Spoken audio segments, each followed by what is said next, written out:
Hey, Jackson Crusher here, and this is a world that I've created called Wackadoo Wackadoo.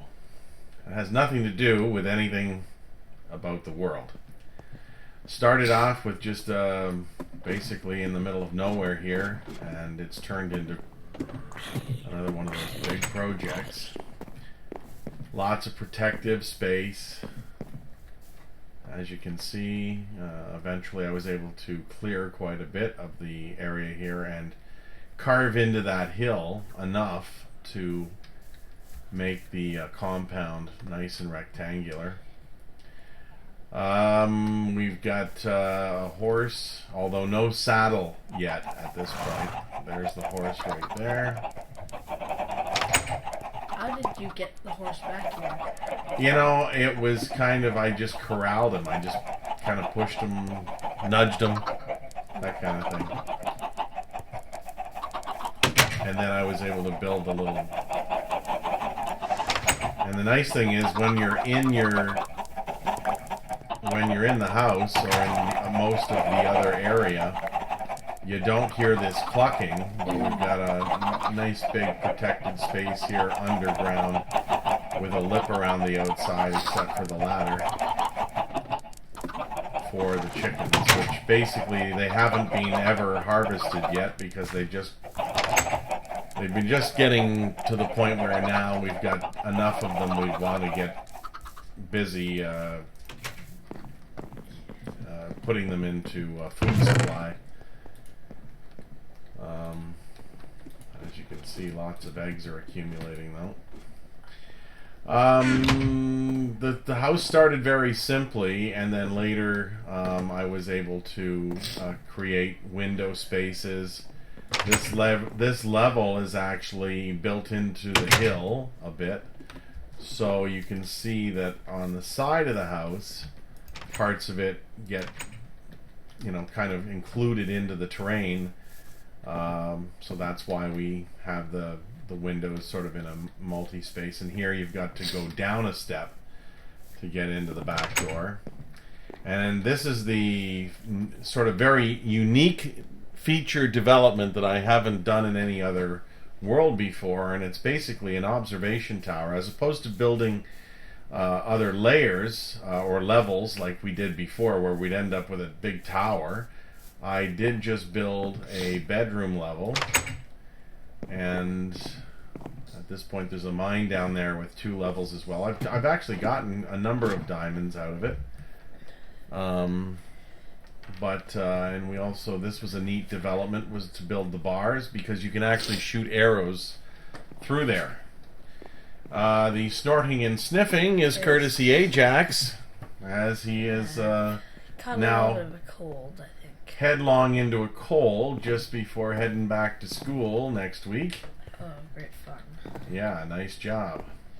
I blame my brother for going to the Ripley's Aquarium Uh-huh. and touching a bunch of stuff.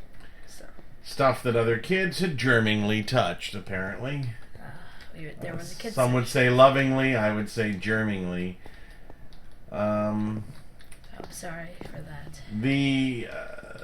The floor in the bedroom level started off like the ceiling. Almost, it was identical actually, with mostly glass around and then some wood in there to sort of give you deflective sort of shading.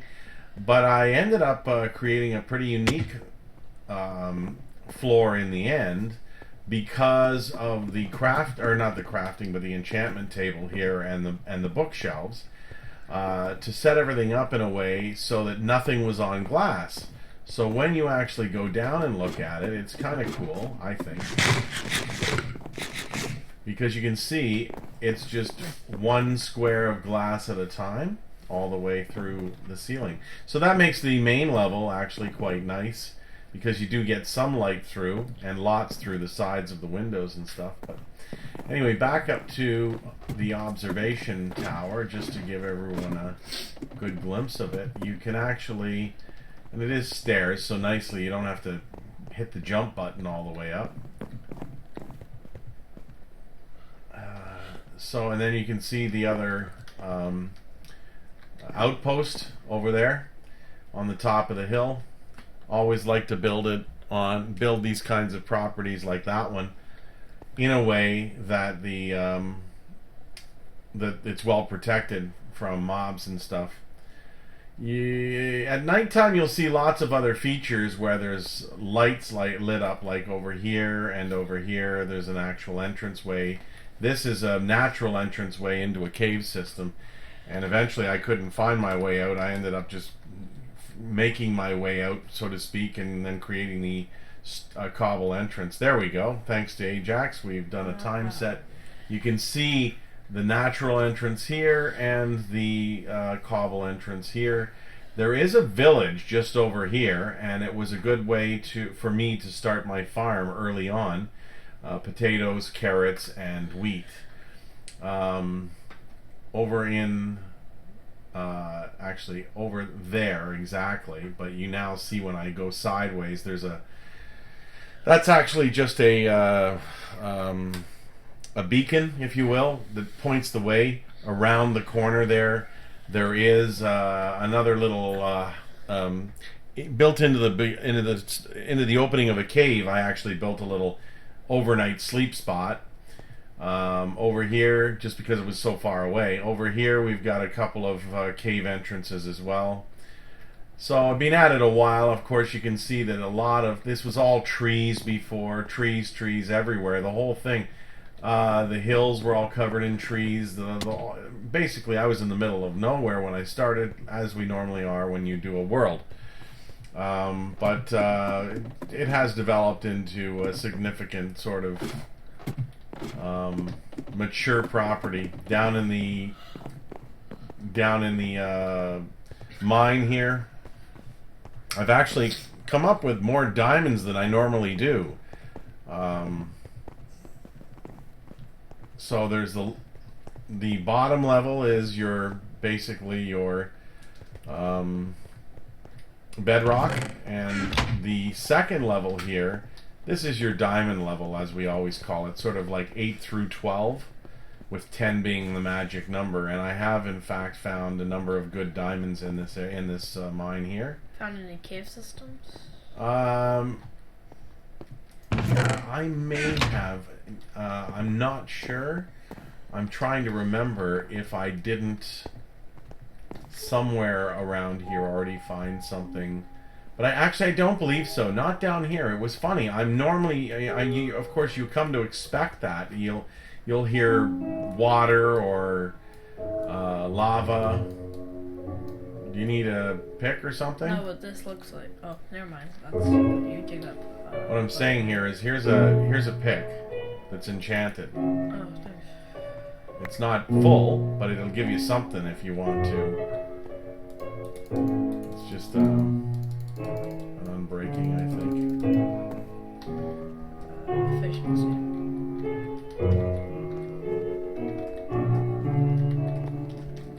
But I did find a few diamonds down at this level, but almost all of them were up here. Actually, up on the sort of what we call the diamond level. I always seem to do this now, is build sort of a dual tier mine system where you have your bedrock level, because you do find stuff down there as well, and then I build up between the 8 and 12 level with just usually it's about 2 levels between the different types of bedrock and or diamond. So 2 levels in between, as you can see. That way you don't poke a hole in the floor and disappear. Thump your head on bedrock. Anyhow, I'm gonna head back up here quickly. Yeah. Lots of other places to go and see around here, but I'm going to keep this video a little short. This was one I pretty much developed on my own, and Ajax just came to visit for the first time. But of course, his guest bed was set up. He had a set of decent armor, at least to start, to get himself going. And there's lots of iron and stuff in my chest here. 1 ender pearl. I've actually taken a few hits in this one, where I actually was killed a few times by Endermen. I'm not usually too bad at surviving them, but in this particular world, it's on hard, and they certainly have gotten me good. So to speak. I don't know where this arrow came from. I must have picked it up outside. Want to go to sleep, eh, Jax? Yes, I think I do. Ah. Get that cold a little better. Yeah, that would be a good idea. Morning comes early here at Wackadoo Wackadoo. No, I want to go back Nice, to sleep. nice view here. Yeah. Wow, look at there's three Creepers out there in just one spot. Kamikaze pilots. Yeah, there's a burning.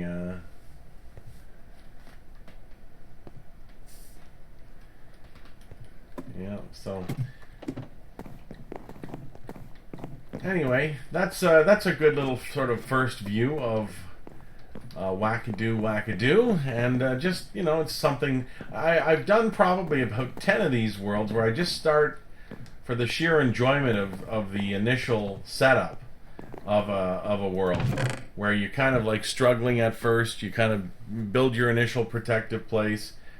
You struggle to get some basic food items, and then you start mowing down all kinds of wood and everything, because you got to obviously start building your properties and stuff. And you can see tons of wood was accumulated over time, and lots of supplies. There were lots of sheep. That's one thing that I found here. There wasn't a lot of cows initially. I had to really search far and wide to find them.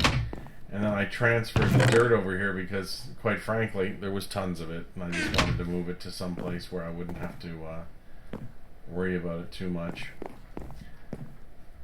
And I compounded it all in, fenced it in so that we'd have some protective spaces. Although you certainly can be close enough to the arrows of a skelly at times. Anyway, that's it. First view of Wackadoo Wackadoo. Thanks a lot, Ajax. No problem. I just touch you to give you my cold. Yeah, apparently. I'm already starting to sneeze. Achoo! All right, we'll catch you next time. Please like, comment, subscribe, and let me know what you think about the observation tower.